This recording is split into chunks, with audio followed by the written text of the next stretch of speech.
हाँ जी, कैसे हैं आप सब? बहुत बढ़िया सर, बहुत बहुत बढ़िया। चैप्टर 1 कंप्लीट हो चुका है सर हमारा। चैप्टर 2 की तरफ आगे बढ़ने की बारी है। और हमने सुना है चैप्टर 2 बहुत इंटरेस्टिंग है, कुछ नए नए वर्ड सीखने के मिलेंगे। हाँ जी बिल्कुल, क्योंकि चैप्टर 2 का नाम ही है बेसिक अकाउंटिंग टर्म्स। इसमें हम कुछ सर्टेन टर्म्स को समझने वाले हैं जो कंप्लीटली हमारी अकाउंटिंग में हमारे को सपोर्ट करेंगे। ओके सर, करवाओ फिर कैसे करना है। तो सर इसमें कितने वर्ड्स हैं? देखो वर्ड्स बहुत सारे हैं, अराउंड 20, 25, 30 वर्ड्स हम पढ़ेंगे। हमें पढ़ना नहीं है, उसे अपने दिल में बसा लेना है भाई। इतने अमेजिंग टर्म्स हैं, इतनी अमेजिंग चीजें हैं, आपको पूरे अकाउंटिंग जर्नी में हमेशा हेल्प करेंगी ये, पक्की बात है सर। चलिए फिर आगे बताइए सर, कहां से स्टार्ट करना है? कहां से स्टार्ट करने से पहले एक काम कर दो ना, चैप्टर 1 पूरा हो चुका है, प्लीज यार सब्सक्राइब कर लो ना यार चैनल को, शेयर करने लग जाओ ना फ्रेंड्स के साथ अगर आपको अच्छा भी लग रहा है तो। और कुछ कमेंट में बताओ हमें कि सर और नया क्या करना है। शॉर्ट्स देख रहे हो ना, अच्छे अच्छे शॉर्ट्स, निमोनिक्स जिसे हम बोलते हैं, अपनी मेमोरी टेक्निक्स, और कुछ नए कंसेप्ट्स लेके आ रहे हैं हम, ठीक है। इंस्टा पर, इंस्टा पे भी चेक करो। तो आइए समझते हैं क्या है टर्म्स। बट मैंने अभी आपको बोला कि बहुत सारी अकाउंटिंग टर्म्स हैं जिसे हमें समझना है। आपको पता है इन टर्म्स को क्या बोला जाता है? Accounting terminology. अकाउंटिंग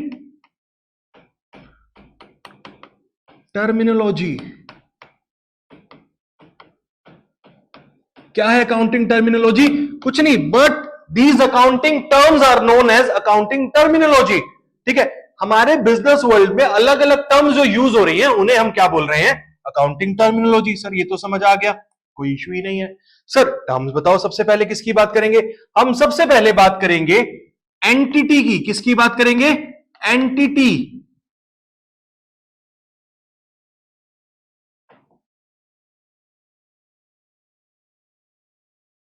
सबसे पहले बात करेंगे हम एंटिटी की।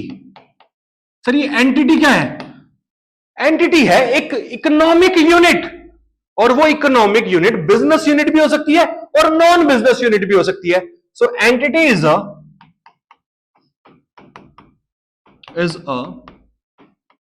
Economic unit, economic unit which can be a business unit और non business unit. Non business unit. Sir ये बिजनेस यूनिट और नॉन बिजनेस यूनिट क्या होती है, ये भी समझा देते हैं आपको। बात करते हैं पहले बिजनेस यूनिट की। बिजनेस यूनिट, बिजनेस यूनिट क्या है? ऐसी इकोनॉमिक यूनिट, ऐसी इकोनॉमिक यूनिट जिसका मोटिव है इनकम अर्न करना। Economic unit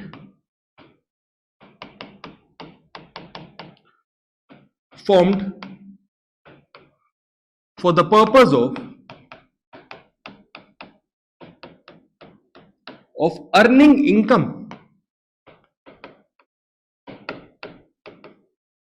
by rendering services, चाहे वो सर्विसेज दे के करे या फिर गुड्स को सेल करके करे, और सेलिंग ऑफ गुड्स।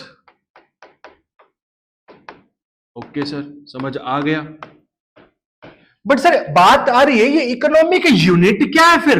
यार हमने इकोनॉमिक्स में पढ़ा, इकोनॉमिक यूनिट वही यूनिट है जो इकोनॉमिकली, वो जो हम बात करते हैं ना एक्टिविटीज की, हाँ क्या सर, वो प्रोडक्शन, हाँ वो एक्सचेंज, ये सब चीजें जो इकोनॉमिक यूनिट करती है, वो याद करो, फर्म, हाउस होल्ड और वो सब चीजें, वहीं से है ये इकोनॉमिक यूनिट। इकोनॉमिक यूनिट वही है जिसमें हम बात कर रहे हैं प्रोडक्शन एक्टिविटी की, एक्सचेंज की, ठीक है, कंजम्पशन की, ठीक है। तो बिजनेस यूनिट वो है जिसका मोटिव या पर्पस ही है, ठीक है, इनकम अर्न करना, चाहे वो सर्विसेज से हो या वो गुड्स से हो। ओके सर, आ गई बात समझ में। फिर सर नॉन बिजनेस यूनिट क्या है? नॉन बिजनेस यूनिट वो इकोनॉमिक यूनिट जो फॉर्म हुई है, formed for the purpose of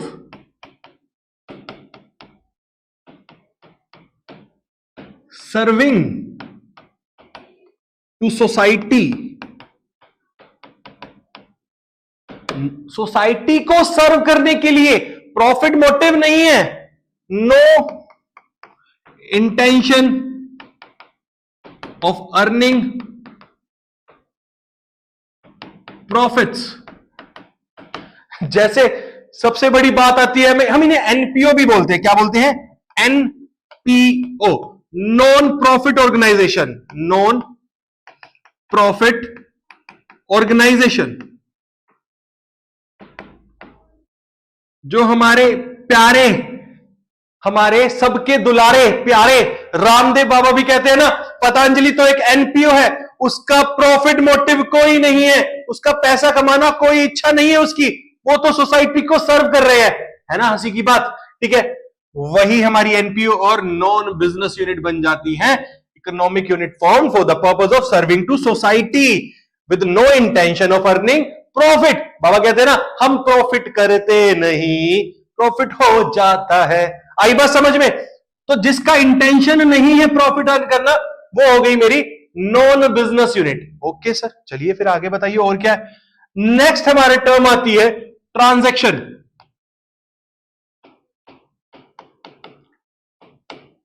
sir ये ट्रांजैक्शन क्या होती है? ट्रांजैक्शन वही चीज जिससे किसी भी एंटिटी की फाइनेंशियल पोजीशन चेंज हो जाए। क्या चेंज हो जाए? फाइनेंशियल पोजीशन, चाहे एसेट्स हो या लाइबिलिटीज हो, कुछ भी ऊपर नीचे होगा, फाइनेंशियल पोजीशन तो चेंज होगी। अभी एसेट और लाइबिलिटी क्या होता है वो आपको थोड़ी देर में हम बता रहे हैं, बट फाइनेंशियल पोजीशन का चेंज होना ही ट्रांजैक्शन होता है। कैसे होता है आइए भी देख लेते हैं। आई बात समझ में? ये सब चीजें हमारे लिए बहुत ज्यादा जरूरी है। क्या होगा?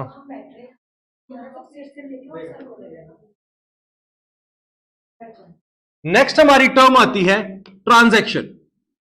ट्रांजैक्शन क्या होती है? ये एक बिजनेस एक्टिविटी है। क्या है? बिजनेस एक्टिविटी, ठीक है। अब ये बिजनेस एक्टिविटी क्या कर रही है? ये हमारी फाइनेंशियल पोजीशन को चेंज कर रही है। इसका मतलब या तो मेरे एसेट्स इंक्रीज होंगे या डिक्रीज होंगे, लाइबिलिटी इंक्रीज होगी या डिक्रीज होगी। सो business activity which impacts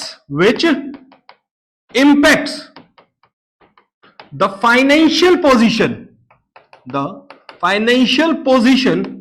of business। Sir ठीक है, कैसे? एग्जाम्पल से समझाओ। ठीक है, चलते हैं एग्जाम्पल पे चलते हैं। आइए चलिए डोमिनोज चलते हैं। ये है हम, ठीक है, हमें जाना है डोमिनोज। ये है हमारी बिजनेस यूनिट डोमिनोज, ठीक है।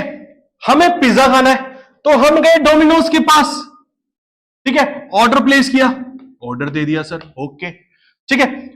यहां से आ गया हमारे पास पिज्जा, ओके सर, पिज्जा की स्लाइसेस आ रही है हमारे पास इस बॉक्स में रख के, ओके सर। हमने इनको क्या दिया? कैश दिया, पेमेंट करी तो कैश दिया।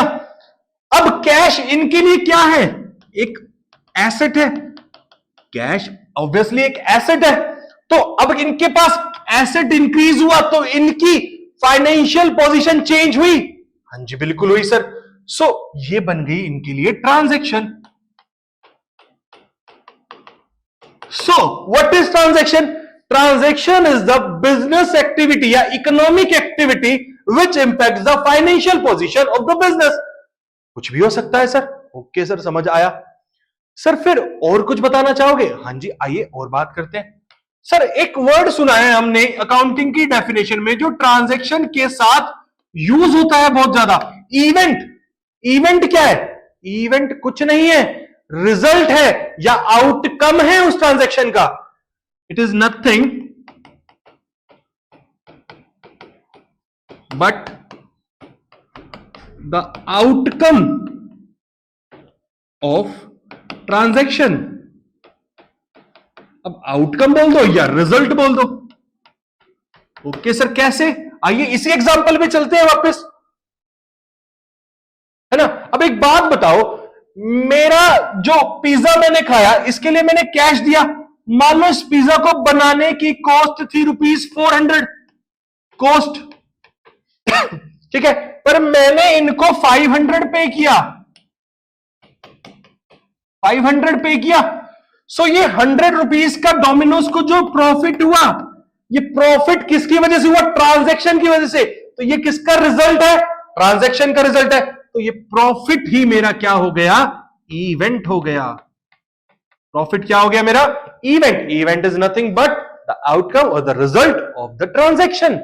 सर बात तो समझ आ गई है। हमने क्या पढ़ लिया? हमने एंटिटी को देखा। एंटिटी एक इकोनॉमिक यूनिट है। इकोनॉमिक यूनिट कौन सी हो सकती है? या तो वो बिजनेस हो सकती है या वो नॉन बिजनेस हो सकती है। सर बिजनेस इकोनॉमिक यूनिट कौन सी होती है? जिसका इंटेंशन या पर्पस ही प्रॉफिट या इनकम अर्न करना है। एग्जांपल बताओ सर। हमारी सारी कंपनीज, रिलायंस, ठीक है, अदानी, ठीक है, टाटा, ये सब पैसा कमाने के लिए, प्रॉफिट कमाने के लिए तो कर रहे हैं।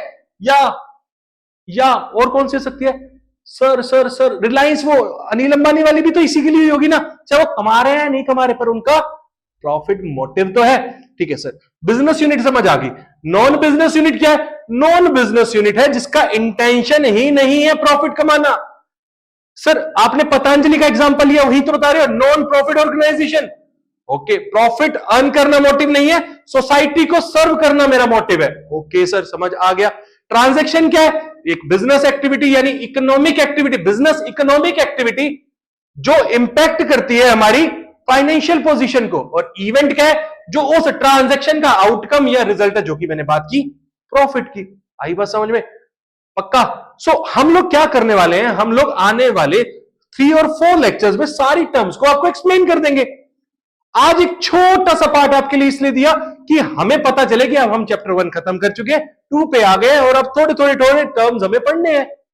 ओके, तो करो ना, फिर आ रहा हूं दोबारा से जल्दी मिलने आपसे नेक्स्ट क्लास में।